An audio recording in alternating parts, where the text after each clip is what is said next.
अस्सलाम वालेकुम। आपका मेज़बान तैयब गोंदल आपकी खिदमत में हाजिर है। आप MYK TV देख रहे हैं। इस्लामाबाद से इकरा खानी साहिबा हमें ज्वाइन किया है। इकरा खानी साहिबा बेसिकली सिंगर भी हैं और इसके अलावा ब्यूटिशन भी हैं, मेकअप आर्टिस्ट भी हैं, और ये सिंगिंग भी करती हैं और बाइक राइडर भी हैं। बहुत सारे टैलेंट इस नौजवान बच्ची के अंदर मौजूद हैं और जो कि आज ये टैलेंट हम अपने नाजरीन के साथ शेयर करेंगे। सबसे पहले टैलेंट कौन सा है इनके पास जी? आवाज़ का जादू है और ये गाना कैसे गाती हैं और ये शौक़ इन्होंने कब से पाल रखा है, ये जी तफसीलात जानेंगे इकरा खानी साहिबा से। अस्सलाम वालेकुम जी। वालेकुम सलाम। कैसे मिजाज हैं आपके? अल्हम्दुलिल्लाह, आप कैसे हैं? मेहरबानी जी। ये बताइएगा, गाना कितने अरसे से आप जो है वो ये शौक़ पाल के बैठी हैं और कितने अरसे से सिंगिंग कर रही हैं? मेरी नेचुरली वॉइस अच्छी थी, तो शुरू से ही शौक़ था बचपन से।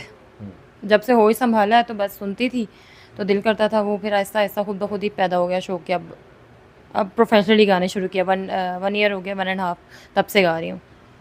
आपने किसी बड़े स्टेज के ऊपर किसी बड़े शो में भी रिप्रेजेंट किया है या ये ज़ाती हैसियत तक महदूद है आपकी आवाज़?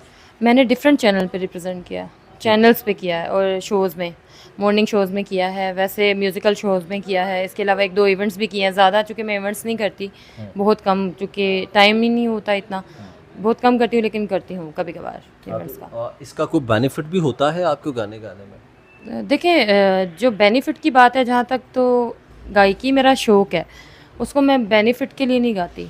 मैंने कभी ये चीज़ सोची नहीं कि इससे मुझे कोई फ़ायदा हो रहा है या नुकसान हो रहा है। बस ये मेरी आवाज़ है, एक टैलेंट है, अल्लाह की तरफ से मिला हुआ है। तो मेरी कोशिश ये होती है कि मैं जितना हो सके अच्छा गाऊँ। वो मुझे खुद को सुकून मिलता है। मैं ये नहीं कि दुनिया को दिखाने के लिए या 4 पैसे कमाने के लिए गा रही हूँ, ऐसा नहीं है। पाकिस्तान के जो सिंगर्स हैं, बड़े नामवर सिंगर्स भी हमारे पाकिस्तान में पाए जाते हैं।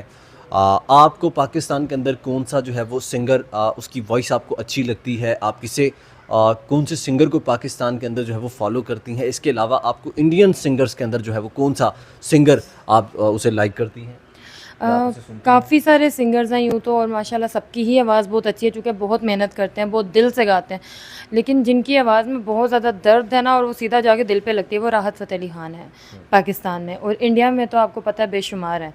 श्रेया घोषाल है, अलका याग्निक है, कुमार सानू हैं, इसी तरह और काफ़ी सारे हैं जिनकी आवाज़ बहुत प्यारी है। नेहा कक्कर, अभी ज़्यादा टाइम भी नहीं हुआ उनको, ज़ाहिर है बाकी सीनियर हैं, मोस्ट सीनियर लोग हैं, लेकिन उनकी आवाज़ अच्छी है। इसके अलावा पंजाबी सिंगर्स हैं, उनकी बहुत अच्छी है। अच्छा, मुझे ये बताइएगा कि आपको लाइक आप गाना तो गा रही हैं, आप इस पैशन के अंदर आपने कदम भी रखा हुआ है काफ़ी टाइम से, जैसे कि आपने बताया कि 1 साल से ज़ायद के अरसे से आप जो है वो प्रोफेशनल लाइफ में भी जो है वो सिंगिंग करती हैं। और मुझे ये बताइएगा कि एक सिंगर को फ़ील्ड के अंदर किस तरह के मसाइल का सामना करना पड़ता है? देखिए, क्या मुश्किलात हैं? मुश्किलात बहुत सारी आती हैं, लेकिन अभी तक मुझे कोई ऐसी हर्डल पेश आई नहीं है, क्योंकि मैंने आपको जैसे बताया ना कि मुझे पेमेंट की तरफ से वो नहीं होता कि मैं गा रही हूँ तो मुझे उसके पैसे मिलें। मैं पैसों के लिए नहीं गाती, तो जब मैं इस तरह की लालच ही नहीं रखती तो मुझे कोई प्रॉब्लम भी नहीं आता। अल्हम्दुलिल्लाह, जितनी भी पब्लिसिटी है, जो भी लोग मुझे पसंद कर रहे हैं, ऑटोमेटिकली हो रहा है सब। कुदरत की तरफ से दी हुई आवाज़ है, नेचुरल वॉइस है। तो बाकी अल्लाह का शुक्र है कि मुझे ऐसा कोई प्रॉब्लम हुआ नहीं जो मैं ऐसा बताऊँ आपको। हाँ, शुरू में कैमरा फेसिंग के लिए थोड़ी सी प्रॉब्लम हुई थी कि इतने सारे लोगों के सामने गाना या कैमरा के सामने बैठ के गाना, वो ज़रा सा होता था। 1-2 दफ़ा हुआ, लेकिन अल्लाह का शुक्र है अब कोई मसला नहीं होता।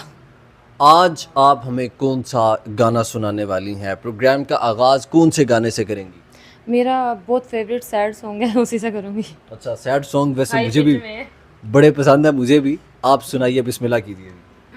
थोड़ा सा मैं हाँ, हाँ, अच्छा देखिए, जी, जी, बिल्कुल ठीक है। इसी से बात चली जाएगी। हाँ, मैं माइक मेरा वो आप ठीक है। बेफ़िक्र रहें। अल्लाह वे,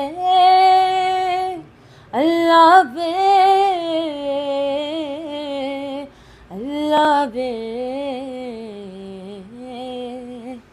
अल्लाह भी सजना ओथे ही बलदा,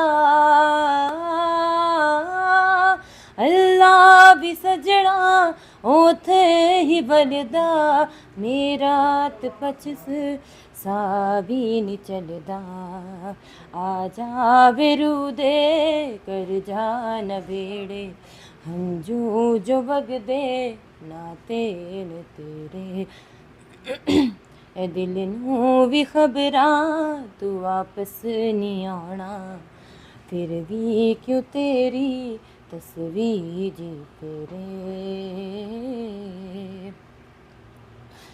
प्यारां दे झूठे वादे जे करके दस दी जे होया तू मजबूर है, अखियां नू सजना उड़ीक तेरी है, दस किए ते जांदा कि होया कसूर है, मैथों ता सजना भुलिया नहीं जांदा, तू किद्दां कर ले ए देवे जेड़े, ए दिल नूं भी खबरां तू वापस नहीं आना, फिर भी क्यों तेरी तस्वीर जी फिरे। ऐनी बेसजड़ा जुदाई नी चंगी, परख ना साडे सबरां नूं, ऐनी बेसजड़ा जुदाई नी चंगी, परख ना साडे सबरां नूं, सबरां दी जद हद जेई मुक गई, मिलांगे जाके कबरां नूं, रूह दी तां सजड़ा रूह भी निकल गई, हुण जाके होए सजना नबेड़े, ए दिल नूं भी खबरां तू वापस नहीं आना, फिर भी क्यों तेरी तस्वीर जी फेरे। आप माशाल्लाह एक ख़ूबसूरत आवाज़ की हामिल हैं, आपके पास एक ख़ूबसूरत आवाज़ है जिसको आप हमारे नाज़रीन के साथ शेयर कर रही थी। आपने इतने दुखी गाने का इंतखाब क्यों किया? आपको कहीं कोई मोहब्बत वगैरह तो नहीं हुई थी? मोहब्बत की बात नहीं है, गाना वो जो आप दिल से गा सको, और मैं वही गाने गाती हूँ जो मैं दिल से गा सकती हूँ। आवाज़ चूँकि आप गाना गाते हो ना, तो ये बेसिकली आपके अंदर की आवाज़ होती है, जो आपकी ट्यून या जो भी लिरिक्स आप बोल रहे होते हो, जब तक उसके अंदर फ़ील नहीं होगा तब तक आप जो मर्ज़ी कर लो आप नहीं गा सकते, जितनी भी अच्छी आवाज़ हो। तो मैं गाने को फ़ील करके गाती हूँ। मैंने कभी ये सोचा ही नहीं मोहब्बत या ये वो इन चक्करों में नहीं पड़ती मैं। वैसे आप मैरिड हैं? मेरे 2 बच्चे हैं। अच्छा, क्या बात है जी। अच्छा, मुझे ये बताइएगा कि आप माशाल्लाह से ये सारी एक्टिविटीज़ कर रही हैं। आपने जैसे कि बताया आप अपनी कफ़ालत ख़ुद भी करती हैं, आप एक सैलून की मालिक हैं, आप ब्यूटिशन हैं, आप राइडर हैं, आप पाकिस्तान के मुख्तलिफ़ इलाक़ों का बाइक के ऊपर सफ़र करती हैं, और इसके अलावा आपने बताया कि आप एक ख़ूबसूरत आवाज़ की मालिक भी हैं, आपने गाने भी गा कर सुनाए। तो इस सारे चीज़ों के साथ आप घर को कैसे मैनेज करती हैं, और क्या इस सारे मामले में आपके शौहर आपसे रज़ामंद हैं? मैं आज यहाँ आपके सामने बैठी हूँ तो उनकी इजाज़त और उनकी रज़ामंदी से बैठी हूँ। मुझे यहाँ तक लाने में 2 लोगों का बहुत बड़ा हाथ है। एक तो मेरे हस्बैंड जिनकी मुझे बहुत ज़्यादा सपोर्ट थी, दूसरा नकाश मेरा फ्रेंड है, उसकी। इन दोनों की सपोर्ट के बिना, फ्रेंड भी है, मेरा कज़न भी है, तो इन दोनों की वजह से मैं यहाँ बैठी हुई हूँ, और अल्हम्दुलिल्लाह कि इतने कॉन्फिडेंस के साथ बैठी हुई हूँ। दूसरी बात ये, जहाँ तक घर मैनेज करने की बात है, तो हम समझते हैं कि घर में बहुत काम होता है, लेकिन ऐसा नहीं है। घर के काम मैनेज हो जाते हैं अगर आपका टाइम टेबल प्रॉपर्ली बना हुआ हो तो। मेरा सैलून घर के अंदर है, और इसके अलावा जो मेरा अपनी जो ज़िम्मेदारियाँ वगैरह है वो सब मैं अपने बाइक से वो करती हूँ। मतलब मैंने कहीं आना जाना है, बच्चों को लेके आना जाना है, कहीं फैमिली में आना जाना है, घूमने जाना है, मैं मतलब उसी पे मैनेज करती हूँ। सैलून पे आप अपने जो आपके जो लोग होते हैं, लाइक जो लड़कियां आती हैं, उन्हें आप कैसे तैयार करती हैं, किस किस्म की तैयार करती हैं, उन्हें क्या शादी ब्याह की तकरीबात के लिए अच्छे तरीके से रिप्रेजेंट करती हैं, या क्या? आपको कुछ थोड़ा सा बताएं। अल्लाह का शुक्र है कि अभी तक जितना भी मैंने काम किया है वो बहुत सेटिस्फाइड होते हैं मेरे काम से, जितने मेरे कस्टमर्स हैं, जितने क्लाइंट्स हैं, और बहुत खुश होके जाते हैं। और सैलून में सिर्फ ये नहीं होता कि आपने मेकअप करना है, party makeup, bridal makeup, model makeup होता है, इसके अलावा नॉर्मली न्यूड मेकअप होते हैं, बहुत सारी चीज़ें होती हैं। लेकिन आपकी जो प्रोडक्ट्स हैं वो ऐसी होनी चाहिए कि आपका जो कस्टमर है वो खुश हो जाए, और अल्हम्दुलिल्लाह कि मेरा काम अच्छा होता है, वो सेटिस्फाइड होती हैं। लेकिन उससे पहले मैं उनको कुछ टिप्स ऐसी बता देती हूँ कि उनका जो मेकअप है वो ख़राब भी ना हो और उनके चेहरे पे उसका इम्पैक्ट अच्छा पड़े, यानी कि ऐसा ना हो कि अगर लाइट चली गई है या ज़रा सा प्रॉब्लम हो गया तो आपका मेकअप ख़राब हो जाए, या मतलब उनको ये शिकायत हो कि हालांकि आजकल बहुत अच्छी अच्छी प्रोडक्ट्स आ रही हैं, तो अगर आप मेकअप का यूज़ अच्छा करते हो तो एक लॉन्ग लास्टिंग चलने वाला होता है। तो ऐसा ना हो कि आपने इधर मेकअप किया, घंटा गुजरा 2 घंटे गुजरा, तो बेचारी फंक्शन में पहुंचने से पहले ही आज आप गर्मी वैसे ही बहुत होती है तो ख़राब हो जाता है। वैसे बड़ा मुश्किल होता है मेकअप के साथ ख़वातीन को सफ़र करना, ये कैसे मैनेज करती हैं? देखें, फ़र्स्ट ऑफ़ ऑल तो ये है कि मोस्टली फ़ीमेल्स का ये होता है कि हम लोगों ने बहुत दूर अगर जाना है तो या तो वो अपनी प्रोडक्ट साथ रखती हैं, या जो करीब एरिया के होते हैं ना उनको वो ज़्यादा प्रेफर करती हैं। बहुत जिनका अच्छा होता है, मोस्टली आपको पता है कि जो दूर के मेकअप आर्टिस्ट को वही लोग पसंद करते हैं, या उधर जाते वही लोग हैं जो अफोर्ड कर सकते हैं, जो मेन चीज़ है। अगर वो अफोर्ड नहीं कर सकते तो फिर प्रॉब्लम होती है, ज़ाहिर फिर वो कहाँ दूर जा सकते हैं। मोस्टली लोगों के पास अपनी गाड़ी होती है, एसी वगैरह लगा होता है, टेंशन नहीं होती लंबे सफ़र में। मेकअप अच्छा हुआ हो तो वैसे भी इतनी प्रॉब्लम नहीं होती। अभी आप हमें कौन सा गाना जो है वो सुनाने वाली हैं? आप अपनी पसंद का चाहें तो बता दें, वरना मैं अपनी पसंद का सुना देती हूँ। आप देखें कौन सा आपके पास लाइक किसे कौन सा इसके अलावा आप जो है वो गाना पसंद कर रही हैं जो अभी हमें आप सुनाने वाली मैं इंडियन सुनाना चाह रही हूँ फ़िलहाल। हैं? जी जी बिस्मिल्लाह। फिर से एक बार उजड़ जाते हैं, फिर से एक बार उजड़ जाते हैं, टीवी का वॉल्यूम चल तेरे इश्क में पड़ जाते हैं, हो जल तेरे इश्क में पड़ जाते हैं, फिर से एक बार बिखर जाते हैं, चल तेरे इश्क में पड़ जाते हैं, जल तेरे इश्क में पड़ जाते हैं। मेरे दिल ने दिया जो तुझे मर्तबा, जानू ना मैं तो फिर जाने मेरा खुदा, तेरी और सनम अब ये मेरे कदम बढ़ना चाहते हैं, चल तेरे इश्क में पड़ जाते हैं, जल तेरे इश्क में पड़ जाते हैं, हो जल तेरे इश्क में पड़ जाते हैं। रब की मर्जी से तुझे दिल दे दिया मैंने, अब तो हर दिन खातिर तेरी लगे जीते हैं। रब की मर्जी से तुझे दिल दे दिया मैंने, अब तो हर दिन खातिर तेरी लगे जीते हैं।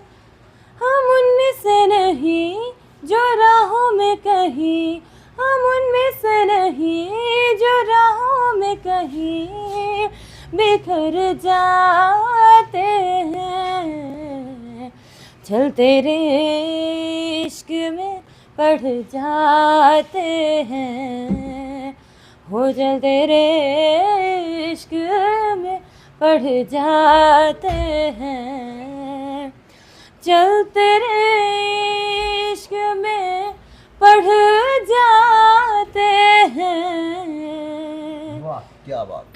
चल तेरे इश्क में पड़ जाते हैं। क्या बात है जी। जल्दी के साथ इख्तितामी प्रोग्राम के आखिरी सेशन की तरफ चलेंगे। एक अच्छा सा गाना हमारे नाजरीन के साथ शेयर कर दें जो आपका पसंदीदा है, और लास्ट में हमारे जो इस वक्त व्यूवर्स हैं हमारी स्क्रीन के ऊपर, उनकी भी तबीयत फ्रेश हो जाए ऐसा गाना सुना दें। बिस्मिल्लाह करें जी, आखिर में सुनाए ताकि इस प्रोग्राम को हम इख्तितामी मराहिल की तरफ दाखिल करें और अपने नाज़रीन से रुखसत चाहें। मेहरबान मेहरबान कैसे करूँ मैं ये बयां, मेहरबान रहनुमा मेरा है अब तू ही जहां, मेरी वफा मेरी सदा सब कुछ मेरा तुझसे जुड़ा, लो कह दिया पिया जो तूने कहा, तेरा मेरा है प्यार अमर, तू चाहे तो कदमों में सर रख दूं, ये जीवन क्या अगर मांगे तो मेरी जान नजर कर दूं, तेरा मेरा है प्यार हमें। वाह जी वाह, कमाल कर दिया आपने, कमाल कर दिया। नाजरीन भी देखें तालियां बजा रहे हैं, मुझे यहाँ से आवाज़ आ रही है उनकी। हमारे जो व्यूवर्स हैं उनकी तालियों की आवाज़ यहाँ तक आ रही है मुझे कि वो लोग आपको अप्रिशिएट, यहाँ तक का मुझे उनकी आवाज़ें जो है वो सुनाई दे रही है। बहुत शुक्रिया। हमारे साथ ही इस वक्त इकरा साहिबा मौजूद थी जो अपनी खूबसूरत आवाज़ जो है वो हमारे नाजरीन तक पहुँचा रही थी। अपने आवाज़ का जादू जो है वो इन्होंने हमारे नाजरीन तक पहुँचाया है। आखिर में बताइएगा कोई क्या कहना चाहेंगे हमारे व्यूवर्स के साथ? मैं एक छोटा सा मैसेज देना चाहूँगी कि लेडीज़ जो हैं वो किसी से कम नहीं है, और कुछ मेल्स ऐसे हैं जो समझते हैं कि अगर लेडीज़ मतलब अगर हस्बैंड सपोर्ट कर रहा है और एक फ़ीमेल मीडिया में चली गई है, इसका मतलब हरगिज़ ये नहीं है कि या वो मर्द जो है वो गलत है या वो औरत गलत है। देखें, अगर कोई मर्द सपोर्ट कर रहा है और औरत आगे जाना चाह रही है तो आप लोगों को चाहिए कि उसको अप्रिशिएट करें, ठीक है। अगर आप अच्छा नहीं बोल सकते तो प्लीज़ बुरा मत बोलें। किसी की राह में रुकावट बनने से अच्छा है कि आप अपनी ही राह मोड़ लें, क्योंकि खामखा किसी के लिए प्रॉब्लम क्रिएट करने से बेहतर है ना, आपके हो सकता है कि आपके अल्फाज आपकी सोच तक तो ठीक हो लेकिन वो अगले की सोच को बहुत ज़्यादा डिस्टर्ब कर सकते हैं, बहुत ज़्यादा दुख दे सकते हैं। तो मेरा ख्याल है कि लेडीज़ को आगे बढ़ने से नहीं रोकना चाहिए उनका। अगर आप कुछ नहीं कर सकते एक दिल से दुआ निकालें कि यार अगर एक फ़ीमेल आगे बढ़ना चाह रही है तो अल्लाह ताला उसको कामयाब करे। अच्छा, जब आप लोग बुलंदी की किसी सीढ़ी पे होते हैं या आपकी वीडियो थोड़ी चल जाती है तो उसके नीचे जो लोग आके कमेंट करते हैं वो बेसिकली वो अपना आप दिखाते हैं कि वो और कुछ कर नहीं सकते, वो सिर्फ एक कमेंट ही कर सकते हैं। वो इसलिए आपको जो है वो आपकी क्रेडिबिलिटी को ख़राब करने की कोशिश करेंगे या फिर आपका जो दिल है उसे किसी तरह मुतनफ़र करने की कोशिश करेंगे कि आप जिस रास्ते पे गामज़न हैं उसे आप शायद उस कमेंट से डिसहार्ड होकर पीछे हट जाएं। तो आप अपनी मेहनत जो है वो जारी रखें। आप इन छोटी छोटी चीज़ों से, आवाम की चीज़ों से जो है वो परेशान ना हुआ करें, क्योंकि हमें तो आदत है। ऐसे लोगों के लिए तो मैं बस यही कहती हूँ कि भाई आपको जो बोलना है आप बोलें, हमें जो करना है हम करेंगे, क्योंकि हमें तो आदत है। हम तो रोज़ जो है वो स्क्रीन पे रहते हैं और तरह तरह के लोगों के कमेंट्स का सामना भी करते हैं, और हमने अब इस सारे वाक़े के बाद इन लोगों के कमेंट्स देखने ही छोड़ दिए हैं। तो आप जो है वो मैटर नहीं करते, आगे बढ़ें। आज ही नाज़रीन अपने मेज़बान तैयब गोंदल को इजाज़त दें। अल्लाह निगहबान।